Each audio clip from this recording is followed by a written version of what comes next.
grabar allá, ¿no? Sí, listo. Listo, entonces yo tengo que tener de entrada tengo que tener los cálculos de DFT. Eso es you must have, ¿ok? Entonces cuando digo tener los cálculos de DFT es haber tenido ya una estructura que está relajada, tener un sistema ya listo, ¿ok? Ya listo.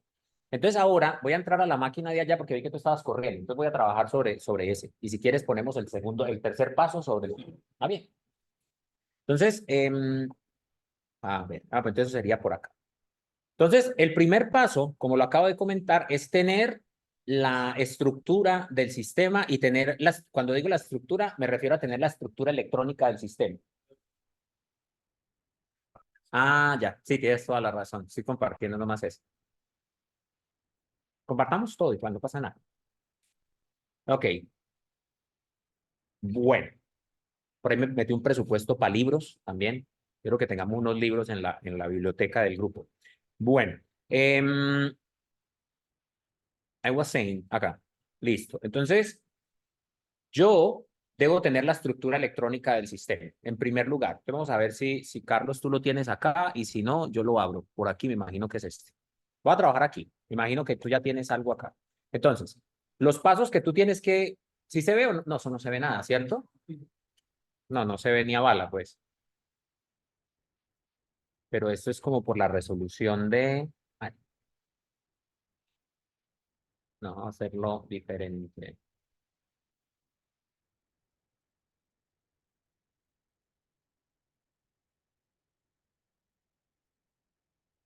¿Mejor? Pero apaguemos como una... Esta luz como que la apagamos, ¿no? No es que se apaga esa. Entonces, paso número uno, yo tengo que tener un cálculo autoconsistente igualito al que uso, por ejemplo, para cuando voy a correr las bandas. Un cálculo autoconsistente con una malla de puntos K bastante densa, ¿ok? Una malla de puntos K bastante densa, lo más densa posible. Con ese cálculo, entonces yo después tengo... Ah, ya. Antes hagamos una cosa. No, no pasa nada. Déjame, yo descargo los datos que le mandé a... Que eso no demora nada, creo. I hope. Ay, Dios mío, tengo tanta cosa que ya no sé ni qué tengo acá. ¿Alguna pregunta de Vanie mientras tanto? ¿Algo que quieran preguntar de Vanie de pronto que digan, oye, esto no, lo poquito que he leído, como que no lo cacho, no lo entiendo? ¿No?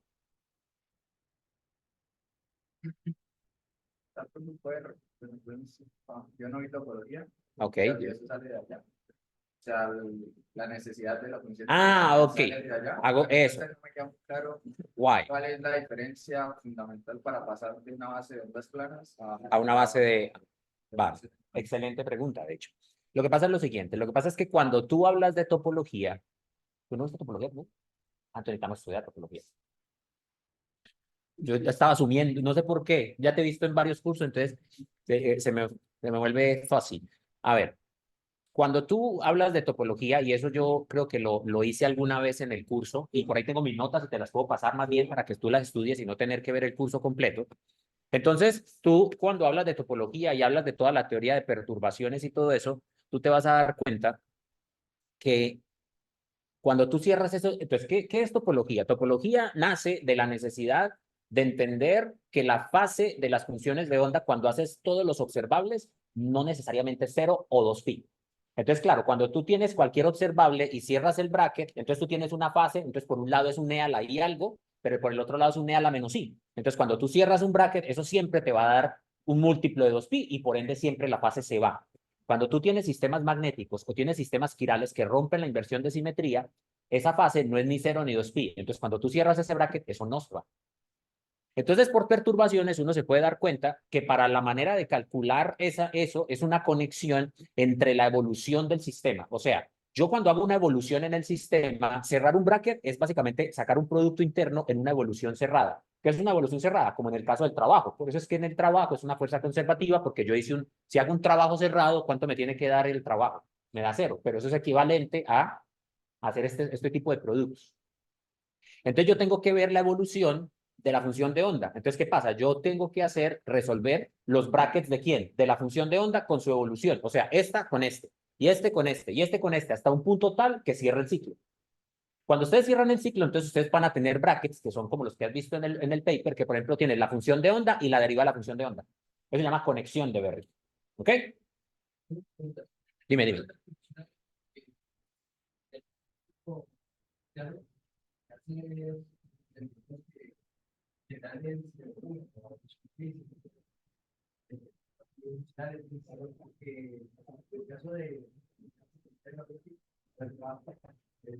Integral de línea. Entonces sería como con integrales de línea. Literal, son integrales de líneas cerradas. ¿Ok? Sobre un camino, sobre la evolución, sobre un camino, pero el camino puede ser en espacio o puede ser en tiempo. Entonces tú evolucionas en el tiempo, eso es lo que ve la topología, la evolución en el tiempo o la evolución en el espacio. ¿Qué es evolución? Todo lo hemos visto, pero no sabemos que lo hemos visto. Por ejemplo, un electrón que se mueve en la celda recíproca. Uy, qué bueno el internet aquí. Sí, miren. Y es inalámbrico. Yo dije, no, 3 gigas no va a descargar nunca. Entonces, un electrón que se mueve en la celda recíproca, estado sólido. ¿Ok? En el estado sólido, recuerda que esta pared y esta pared son iguales por simetría. Entonces, si yo tengo un electrón que se movió de aquí a aquí, técnicamente hizo un ciclo cerrado, porque esta pared y estas son iguales. ¿Por qué? Porque es como si en la vida, no en la vida real, sino en el entendimiento teórico, en realidad esto está folded así. Entonces, esto está doblado. Entonces, topológicamente es una superficie cerrada. De ahí vienen las ideas de topología, vienen de matemáticas. Entonces, ¿qué pasa? Esta pared y esta pared son la misma. Entonces, cuando un electrón se mueve de aquí a aquí, tú puedes decir dos cosas. ¿Hizo un ciclo cerrado o no se movió? Porque se movió a la misma, porque esta y esta son la misma. Entonces eso es un ciclo cerrado. Entonces yo quiero entender qué hace el electrón cuando hace un ciclo cerrado. O sea, cuando se mueve de aquí a aquí. Entonces, usualmente uno decía, no, no hizo nada, porque es como si no se hubiese movido. Y eso no es cierto. Mis queridos padawans, eso no es cierto. Ustedes dos, luego les enseño de topología o les doy un curso dirigido así como para que ustedes lo tengan o le doy copias de mis notas, lo que ustedes quieran. Bueno, entonces, ¿qué pasa? Entonces, para yo ver un ciclo cerrado, yo tengo que hacer como una integral de línea de la proyección de la función de onda sobre el camino. Y ese camino puede ser espacio o puede ser tiempo, porque puede ser una evolución en el tiempo. En el caso del momento magnético, ¿qué pasa? Porque yo tengo velocidad, entonces yo hago esto, un ciclo cerrado así. Pero entonces, ¿qué pasa? Ese ciclo cerrado es en el tiempo. ¿Se la pillaron? Si una partícula hace esto, tengo momento ¿qué? Angular. Habiendo entendido eso, entonces salen unas cosas que entonces lo primero que sale es la conexión de Berry. Con esa conexión de Berry, si tú la integras en la celda recíproca, esa conexión de Berry te va a dar una observable que se llama curvatura de Berry. Perdón, bueno, curvatura de Berry también, pero te va a dar la fase de Berry. Y la fase de Berry en un sistema normal puede ser cero si el sistema no rompe la inversión de simetría o no rompe el time reversal, o puede ser cero o puede ser 2pi. Quiere decir que el sistema es trivial. De ahí viene la idea. Si el sistema es no trivial, entonces la fase de Berry da diferente de cero. Quiere decir que el electrón, aunque hace un ciclo cerrado, acumula fase. Esto es bien bacano. Y entonces de ahí se puede calcular el momento angular orbital, se puede calcular la polarización eléctrica, se pueden calcular las variantes topológicas, se pueden calcular todas las cosas que antes no se sabían calcular. Se medían experimentalmente, pero no había una teoría matemática sólida detrás de. ¿Ok? ¿Qué se puede ver matemáticamente? Se puede ver que si tú juegas con las ecuaciones, ¿no? Tú te vas a dar cuenta que tú le puedes aplicar como transformada de Fourier, porque todo eso es en el espacio recíproco. Pero si tú te lo traes al espacio real, esos brackets son súper fáciles de calcular. Súper fáciles. ¿Cómo tan fáciles? Como decir que si yo tengo una función de onda, entonces cuando un electrón se mueve es como en un ciclo cerrado, entonces este átomo y este átomo son iguales. Entonces básicamente el cambio de este orbital a este orbital en el espacio real. En el espacio recíproco son bandas. En el espacio real son orbitales. Y entonces el cambio de este orbital a este orbital. Y entonces cuando él cambia de este orbital a este orbital, yo básicamente tengo que mirar en el espacio real la diferencia de la localización y la posición de esta función de onda con respecto a esta. Y eso es equivalente al bracket cerrado cuántico topológico. Suene como Mafe. Me siguieron, ¿no? Entonces, postdata. Entender la topología en el espacio real es súper útil, mucho más útil que aunque viene la teoría del espacio recíproco, lo ideal para calcularla es traérsela al espacio real. Entonces, en paralelo, viene otra cosa, y es que resulta que hay unas funciones que siguen el teorema de Bloch que siguen las funciones de onda de un electrón en un cristal, pero son explícitamente la transformada de Fourier de las funciones de onda en el espacio recíproco. Si yo le aplico la transformada de Fourier a las funciones de onda en el espacio recíproco, entonces estoy en el espacio ¿qué? Real, porque saqué transformada de Fourier. Y esas funciones llaman funciones de Wannier. Entonces, ¿qué pasa? Si yo tengo las funciones de onda en el espacio recíproco y quiero calcular topología, pero sé que la topología se puede calcular muy fácil en el espacio real, antes, ¿qué haces? Sacas y cambias la base de ondas planas en el espacio recíproco a funciones de Wannier en el espacio real. Y entonces los brackets cerrados de topología son sencillamente diferencias de los centros de Wannier cuando yo tengo una base matemática que son funciones de Wannier, porque las funciones de Wannier están en el espacio real. Bien bacán. Todos esos brackets que hacen, los hacen y muestran la matemática, pero es como lo hago, y es matemáticamente lo puedo traer al espacio real y listo. Muy bien. Vamos a abrir esta vaina. Otras preguntas. Entonces, ahí por eso necesitamos topología. ¿Ok? Y para que tú entiendas más todas las operaciones que hacen ahí, todos esos brackets, Ay, que ahí quedó.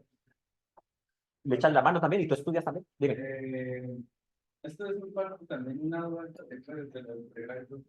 Ujú. El proceso de analización es un poco similar al del banding en extrapolar, o sea, ajustar como por Vicky.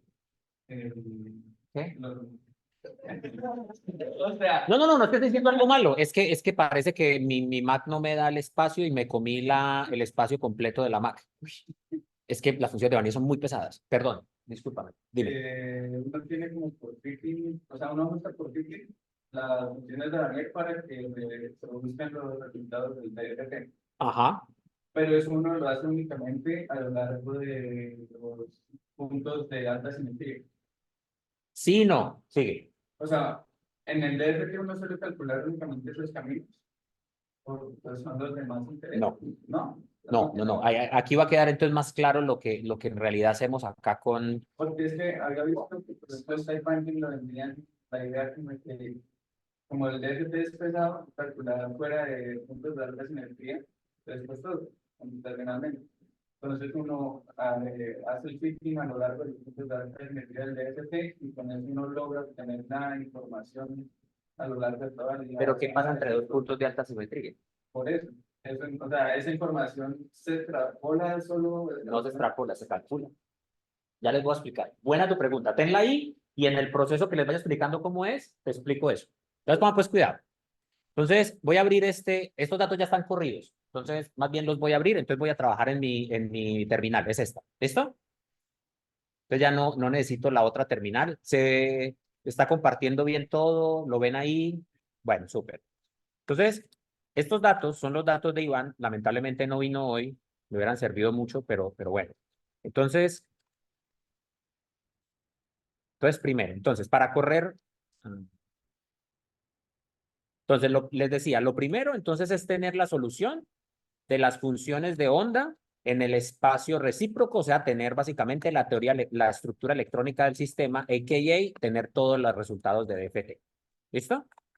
Una vez yo tengo eso, entonces tengo el primer paso para la banerización, pero entonces cuando tengo sistemas magnéticos es mucho más complicado, porque cuando tengo sistemas magnéticos, entonces tengo que escoger un eje de simetría del magnetismo. Y entonces hay dos aproximaciones desde el punto de vista de Wannier. Aproximación número 1, magnetismo colineal. Entonces en el magnetismo colineal, recuerden que las funciones de onda en la ecuación de Dirac entran como espinores, o sea, una función de onda para up y una función de onda para down. ¿Listo? O los puedo tener como full spinors, y es que up y down para X, Y, Z. Esa es la mejor, pero es la más pesada. ¿Por qué? Porque entonces tengo la función de onda, tiene 6 casillas. Up y down, X, Y, Z. Cuando hacemos magnetismo no colineal, entonces no nos tenemos que ir, estamos forzados a hacer magnetismo no colineal. Entonces, por ende, Wannier con magnetismo no colineal, que es el más pesado, que es el caso de Iván. Voy a mostrar los dos, pero este es el más pesado, entonces no se preocupen. Entonces, primero hice mi cálculo autoconsistente en funciones, ¿pero por qué? En funciones de ondas planas. Ese cálculo no tengo ahí, pero es un cálculo autoconsistente sencillo. ¿Qué sigue? Entonces sigue el paso número 2. Y el paso número 2 es hacer un cálculo no autoconsistente, o sea que lo que me va a decir es, vea hermano, solo proyecte las funciones de onda a las funciones de Vanier. Pero ¿cómo lo hacemos? Entonces vamos pues primero. Entonces, este material es un material quiral que creo que ya lo hemos visto en algunas otras ocasiones y es que hace las espirales así. Tiene tres átomos de manganeso y 6 átomos de silicio. El manganeso, entonces vamos a tener en cuenta los orbitales D, porque son los que hacen toda la física del magnetismo. Y en el silicio tenemos orbitales S y orbitales P dentro del, dentro del pseudopotencial y también lo vamos a tener en cuenta en funciones de Vanier. Errores que a veces pasan que uno comete. Uno quiere tener en cuenta en las funciones de Vanier orbitales que no tiene en cuenta en DFT. Pregunta, ¿eso se puede hacer? Técnicamente no. ¿Por qué? Porque si no las tengo en cuenta, recuerden que yo voy a construir Vanier en base a DFT. Pero si DFT no tiene en cuenta sus orbitales, pues obviamente Vanier nunca los va a encontrar, porque nunca los tuvo en cuenta. En este caso, se tuvo en cuenta S y P del silicio y D del manganeso. Ahora, entonces, entonces, ¿qué archivo necesito yo de entrada? Entonces, necesito como siempre, en base, el INCAR, necesito el archivo de posiciones, que es el POSCAR, necesito el archivo de puntos K, que es el K-Points, y aquí vamos a ir a lo de tu pregunta. Necesito el de K-Points, ¿cierto? Necesito el de PODCAR, que es el pseudopotencial. Necesito la densidad de carga porque ya la convergí, entonces la cargo aquí, porque no la voy a volver a converger. Y necesito un archivo adicional que hasta ahora no habíamos visto. El archivo en realidad es este, pero él después lo graba uno encima del otro. El archivo, entonces, miren lo que yo subrayé. ¿Qué le estoy diciendo? Entonces, tenga en cuenta manganeso, que sean los espinores, o sea, que sí, que tenga en cuenta espinores, o sea, que tenga en cuenta spin orbit coupling. O sea, esta idea de XYZ, API-DAO. Y después le va a decir, vea, hágame las proyecciones de spin para las funciones de Vanier sobre el átomo de manganeso, los orbitales D. Esto lo pongo yo en comentario para yo saber cuántas estoy haciendo. Estoy haciendo 10 orbitales D por 3 átomos, entonces me da 30. Y ahora tengo silicio y voy a tener S y voy a tener P. Los S son 2 y los P son 6 y tengo 6 átomos, entonces tengo 6 por 8, 48. Y 30, 78. Entonces aquí arriba tengo que darle una orden y dice, vea, tenga en cuenta 78 funciones de Vanier. Y con esas 78 funciones de Vanier, yo lo que estoy diciendo es que ese cristal que está ahí, yo voy a tener 78, un ensamble de 78 funciones para hacer como tie binding para que él me reproduzca el cristal. ¿Ok? Muy bien. Cuando yo hago la vanierización, entonces aquí es el paso que ustedes han visto, o que Carlos tal vez ha visto. Entonces yo le digo a él, corra el cálculo, entonces él va a hacer lo siguiente, pongan mucho cuidado. Va a correr el cálculo, ¿cierto? Y entonces él corre el cálculo y cuando llega a la convergencia, él va a empezar a proyectar, esto es lo que no te salía a ti, ¿ves? O no te salía porque porque aquí es diferente. Entonces, va a proyectar sobre quién. Entonces, él agarra y ¿cuántas funciones de Vanier tiene que hacer? ¿Hasta dónde tiene que llegar esto? Hasta 78. ¿Qué hizo él?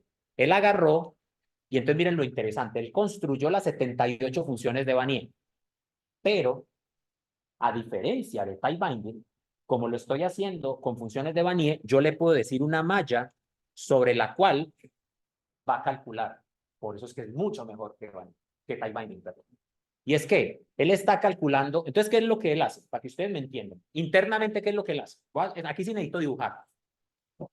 Vamos, cuidado. Voy a hacer una idea con el agua, pero que cumple igual, solo que el agua es muy fácil. Por eso lo hago con agua. Entonces, imaginen ustedes, o uno H, para más fácil todavía. Yo tengo un átomo de, yo voy a hacer lo siguiente, para que entiendan qué hace el código, qué hace el sistema. No solo el código, sino teóricamente. Yo aquí tengo un átomo de oxígeno, ¿cierto? Y aquí voy a tener un átomo de ¿qué? De hidrógeno. El hidrógeno, obviamente, ¿cuántos orbitales tiene? No tiene interés. Pero tengo el S, del hidrógeno. Y en el oxígeno puedo tener el S, ¿cierto? El S, y puedo tener los P. Entonces puedo tener aquí PX, PY, bueno, PY y PC. Pues sí, entonces tengo orbitales PX, PY y pesetas para todos los que están comiendo ustedes. Que ya escuché la... Y tengo los orbitales O y este ensamble de quién? Del oxígeno, ¿cierto? Y aquí tengo los orbitales S, solo los que los O, pues, los S, los que yo, ustedes que sí, los que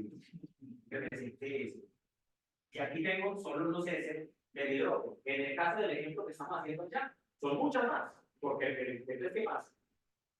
Yo esto, imagínense que esto forma un cristal, entonces yo esto lo voy a meter en una celda. ¿Ven? Esto aquí lo meto en una celda. Se supone que está metido en una celda, ¿sí o no? Ahí adentro está metido. Y ahora, la función de onda es una función continua para acá. ¿En función de onda de quién? Porque después que esto relaje, ¿qué es lo que va a pasar? Que sencillamente el sistema va a crear, ¿qué? Va a crear un enlace. Fíjate, pues, va a crear un enlace que es como, posiblemente o tentativamente va a ser un enlace que es así. Y aquí está el orbital S, pero el orbital S hace esto. Algo así. Esto es la solución que yo ya tengo del DFT, porque estos son los orbitales que moleculares. Estos son los orbitales que atómicos. ¿Va bien? Pero esto está resuelto en una malla con una precisión, en el caso de allá,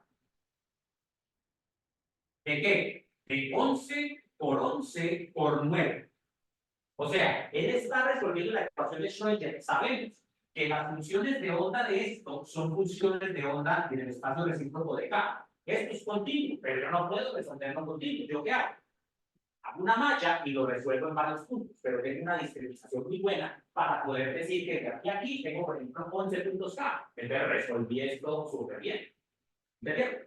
Bueno, entonces yo ya le digo, le doy las funciones de Vanier. Y yo le digo, entonces ahora resulta que yo voy a agarrar y voy a decir, vea, pongan las funciones de Vanier, pero son atómicas. Son atómicas. Pero entonces, ¿qué va a hacer? Va a ir y va a decir, desde el FT, cuántas funciones de onda tengo en FT, Y luego va a agarrar aquí y va a decir, listo. Entonces yo voy a agarrar y voy a encontrar las funciones de Vanier, que por ahora las voy a hacer en el espacio recíproco, síganme acá, porque tienen que ser 1 a 1. Pero estas son las atómicas, pero al menos yo las suelto y las comparo, y las comparo. Ese es el primer paso. Las construyo, pero son las atómicas. Y todavía están en el espacio recíproco. Y todavía están en el espacio recíproco. ¿Qué? Todavía están en el espacio recíproco. ¿Pero qué? Es la misma vaina, porque miren este truco como chistoso. Yo agarro y tengo funciones de Banach, es como esto. Yo tengo una serie de polinomios y tengo una serie de series. Y yo sé que la serie de polinomios son las mismas. Tengo la normal esta y tengo la normal esta. Y estas son iguales. Entonces, ¿qué hago? Para saber esta, comparo en el espacio recíproco de los polinomios y en el espacio recíproco de los seres. Y entonces tengo que tener igual número de polinomios que igual número de seres. Para que me entiendan. ¿Listo? Profe, pero cuando usted dice atómica, si los primeros son de los electrones, ¿Cómo?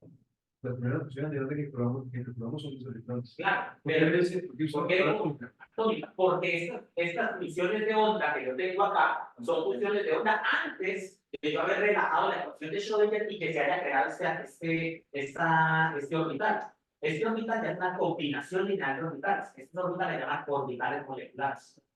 Y estos se llaman orbitales ¿qué? Atómicos. Pero ¿qué hace Vanille? Él dice, con estos que están acá, estos son los moleculares, ¿cierto? Entonces, en ese segundo paso, vamos a decir, vean, yo con FT puedo poner inclusive bandas desocupadas, entonces yo puedo tener 200 bandas, pero yo le voy a decir, pilas, de esas 200 que usted tiene acá, créeme, 78 de Vanier, que son las 78 que corresponden al manganeso, orbital D, y al silicio, orbital S y orbital D. ¿Entendieron? Y él hace eso. Entonces, una vez yo logro tener esas funciones de Vanier, él me va a dar unos archivos. Pero vamos a ver, otra vez, ahorita regreso. Vanier automáticamente dice las primeras bandas, como él busca las que mejor tienen los orbitales. Eso se hace en el paso 3. ¿Sí lo ves? Porque en el primero, claro, entonces miren el proceso. Entonces, en el primero él dice, hey, yo tengo que crear yo tengo que crear, en el caso del ejemplo que tengo acá, tengo que crear 78 funciones de Wannier que correspondan a estos orbitales de estos átomos. ¿Lo ven? Yo las creé, ya las tengo. Perfecto. Y entonces, pero miren lo que hace. Miren, él agarra, graba después las posiciones porque él sabe dónde tienen que estar localizadas las funciones de Wannier. Como en el dibujo de allá, los orbitales del oxígeno, ¿dónde tienen que estar localizados? Pues en las posiciones del oxígeno, a huevo. ¿Sí o no? Y las del hidrógeno, igual. Entonces, en el caso del manganeso y eso, ¿en dónde tienen que estar localizadas? En los átomos. Y además graba la malla de puntos K. Y entonces miren esto. Esto es una malla, así se ve en la vida real, la malla de puntos K, 11 por 11 por 11. Miren, entonces hizo el cálculo en este punto y lo hizo en este. Miren esa malla. Es enorme, pero es una malla, no es un camino. ¿Ves? Él resuelve en la malla completa. Por eso es que este resultado es... Porque no está viendo las bandas, sino los orbitales. Todavía no, exacto. Entonces, primero dice cuáles son los orbitales que yo voy a construir y los voy a construir con una precisión de esta malla de puntos K. ¿Me siguen? Y entonces él graba todo eso y entonces graba otros archivos que son estos que están acá. Entonces aquí él obtiene unos valores propios iniciales para esas funciones de Wannier. Claro, porque como la mecánica cuántica sigue cumpliendo, entonces si las funciones de onda tenían unos valores propios, pues las funciones de Wannier tienen funciones, claro, son diferentes. ¿Por qué? Porque las funciones de Wannier todavía no han hecho una combinación lineal de tal manera que puedan reproducir ese enlace que está allá. ¿Me entienden? ¿Vamos bien todavía? Muy bien. Graba aquí, aquí está el core, aquí están las funciones de Wannier, aquí está el grueso, y este es una proyección sobre K, no me acuerdo. Busquen, por favor, qué es ese archivo, pero esos tres archivos son vitales. Una vez yo tengo esos tres archivos, entonces ahora me tengo que ir a hacer preguntas hasta acá, yo me tomo un sorbito de café. Como parte de la, o sea, ¿de dónde? A ver, no pensé en tu pregunta. Dime. Mi pregunta está encaminada a qué forma tiene la función de Wannier al principio para comenzar a formarlo. O sea, porque tiene que partir de algo, ¿sí, no? Y después lo que entiendo es que comienza a cuadrarla hasta que se parece a la función de onda original. Exacto. ¿De dónde parte esa función de Wannier? O lo pone aleatoria En una expansión de ondas planas también. también. Lo puede hacer. Y después va construyéndola hasta que se parezca. Exacto. Exacto. Muy bien. Y, por ejemplo, me gustaría, por ejemplo, cuando uno hace una relajación de un mesh, y hacer eso puede generar un error. O sea, cada proceso genera un error. ¿Cuál sería el error que generaría yo haciendo las transformadas de las funciones? Es una excelente pregunta. Eso depende de sistema a sistema. No hay una respuesta estándar para eso. ¿Por qué? Porque te la voy a poner desde ese punto de vista. Si tú tienes un sistema metálico, muy metálico, o sea, muchas bandas alrededor de las... ¿Qué frío está haciendo? Muchas bandas alrededor del nivel de Fermi. Entonces quiere decir que como tienes muchas bandas, entonces se ve como mucho ruido alrededor de Fermi. Entonces, ¿qué pasa? Para efectos prácticos, matemáticamente, tú tienes funciones que cambian muy rápido con respecto a la variable. O sea, no son funciones suaves, sino que son funciones que cambian muy rápido. Pregunta, si tú vas a fitear en cualquier serie, ¿qué es más fácil? ¿Una función suave o una función que cambie rápido?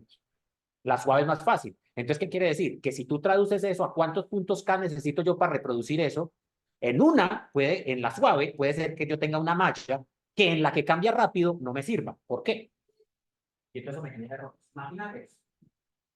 Imagínate que yo tengo una función, que es una excelente pregunta, uno siempre tiene que checar la convergencia. Imagínate que yo tengo un sistema de aquí a aquí, que voy a tomar estos puntos K, es una malla de 4, 5. Entonces digamos que 5 por 5 por 5.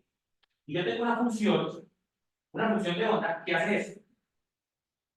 Claro, entonces yo calculé este punto, ¿cierto? Calculé este punto, calculé este punto, calculé este punto, calculé este punto.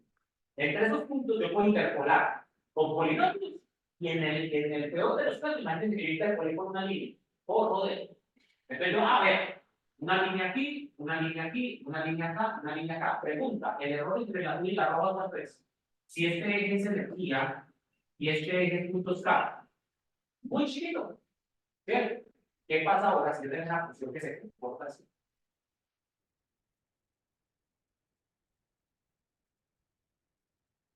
Y yo hago la misma manera. Esto es un metal.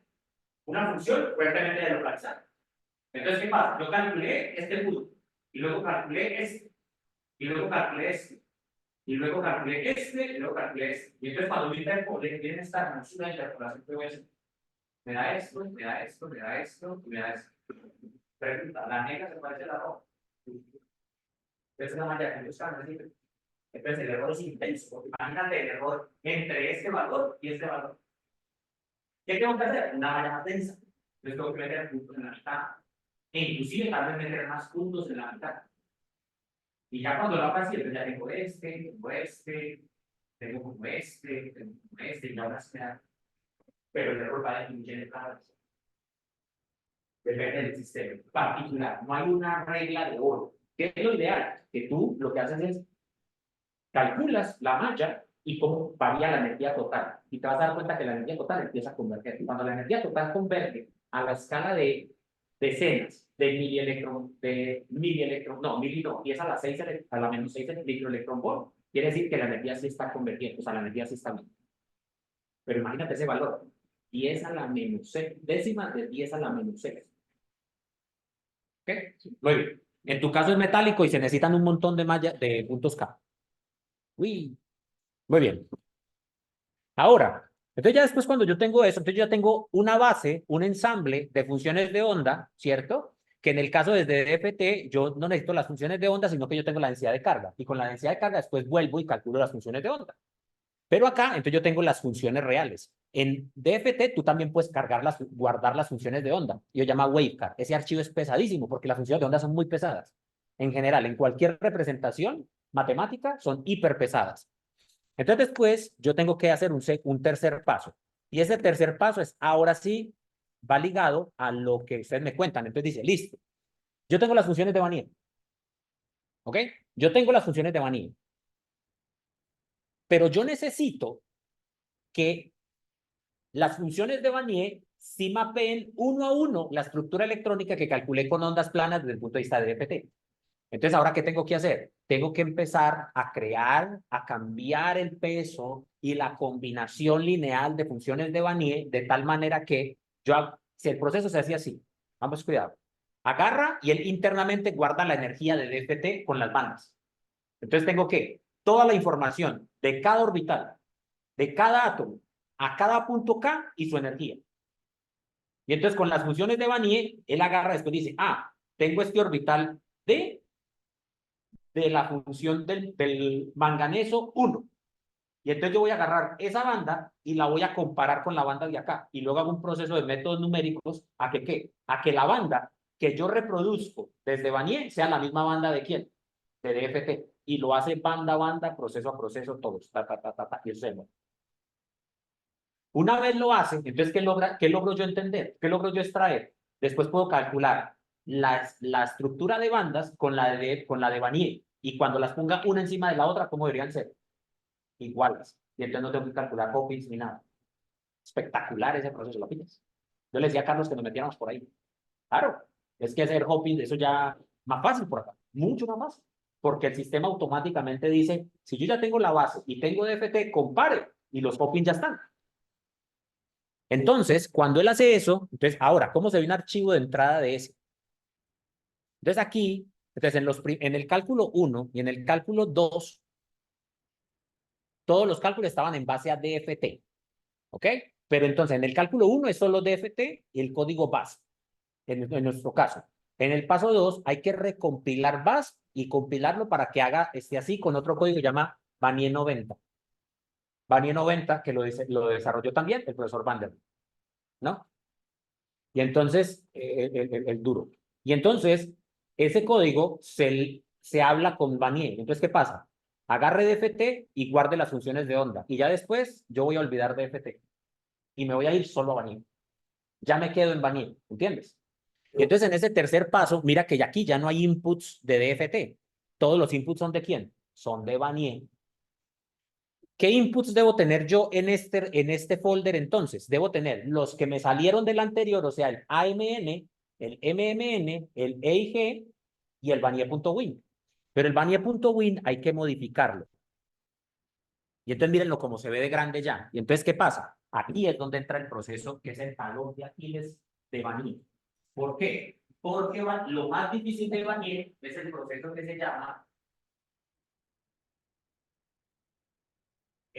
se llama vanierizar. Y ese es el proceso que yo les estoy contando. Y es, ahora sí, comparar uno a uno y empezar a modificar las funciones de Vanier para que eso me dé y me dé bien y se empalme. Entonces, hay muchos problemas y hay que entender muy bien la física. Aquí sí hay que saber de física. ¿Por qué? Porque esto no es automático. Aquí hay que saber de física para poder hacerlo. ¿Cómo? Entonces, yo tengo primero que entender mi compuesto. Y entonces yo digo, mi compuesto yo tuve en cuenta tales orbitales. Entonces yo calculo la densidad de estados y las bandas.